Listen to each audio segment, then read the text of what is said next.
The first elegy. And if I cried, who'd listen to me in those angelic orders? Even if one of them suddenly held me to his heart, I'd vanish in his overwhelming presence.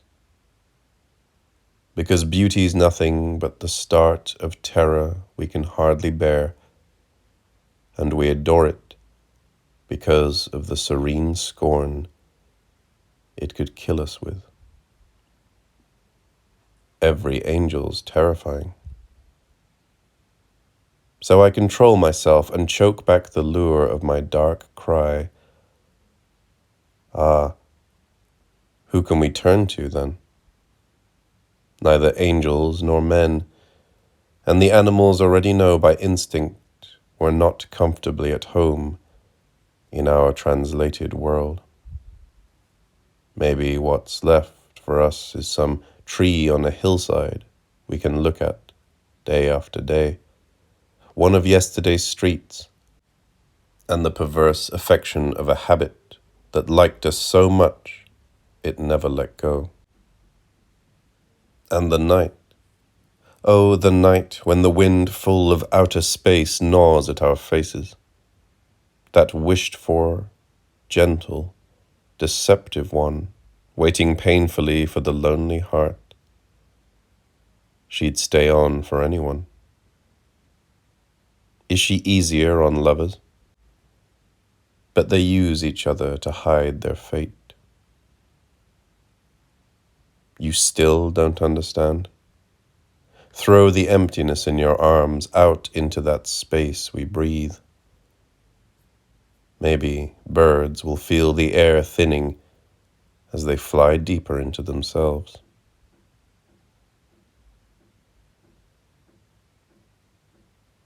Yes, springs needed you.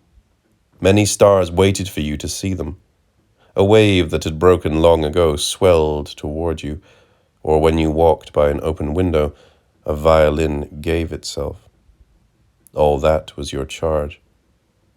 But could you lift up to it? Weren't you always distracted by hope, as if all this promised you a lover? Where would you have hidden her with all those strange and heavy thoughts flowing in and out of you, often staying overnight? When longing overcomes you, sing about great lovers.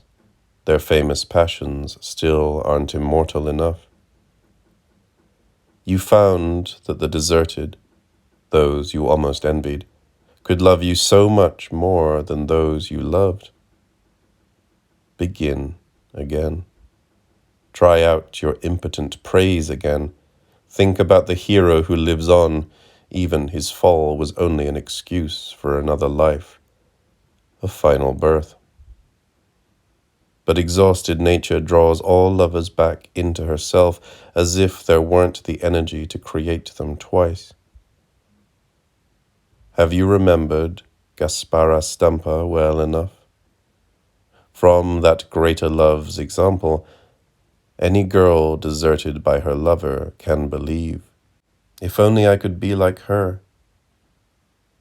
Shouldn't our ancient suffering be more fruitful by now? Isn't it time our loving freed us from the one we love, and we, trembling, endured, as the arrow endures the string, and in that gathering momentum becomes more than itself? Because to stay is to be nowhere. Voices, voices. My heart, listen as only saints have listened, until some colossal sound lifted them right off the ground, yet they listened so intently that, impossible creatures, they kept on kneeling. Not that you could endure the voice of God, but listen to the breathing, the endless news growing out of silence, rustling toward you from those who died young.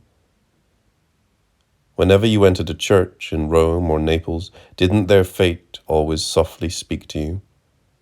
Or an inscription raised itself to reach you, like that tablet in Santa Maria Formosa recently? What do they want from me? That I gently wipe away the look of suffered injustice, sometimes hindering the pure motion of spirits a little. It's true, it's strange not living on earth anymore, not using customs you hardly learned, not giving the meaning of a human future to roses and other things that promise so much, no longer being what you used to be in hands that were always anxious, throwing out even your own name like a broken toy. It's strange not to wish your wishes anymore, strange to see the old relationships now loosely fluttering in space. And it's hard being dead and straining to make up for it until you can begin to feel a trace of eternity. But the living are wrong to make distinctions that are too absolute. Angels, they say, often can't tell whether they move among the living or the dead. The eternal torrent hurls all ages through both realms forever and drowns out their voices in both. At last, those who left too soon don't need us anymore. We're weaned from the things of this earth as gently as we outgrow our mother's breast. But we who need such great mysteries, whose source of blessed progress so often is our sadness, could we exist without them? Is the story meaningless?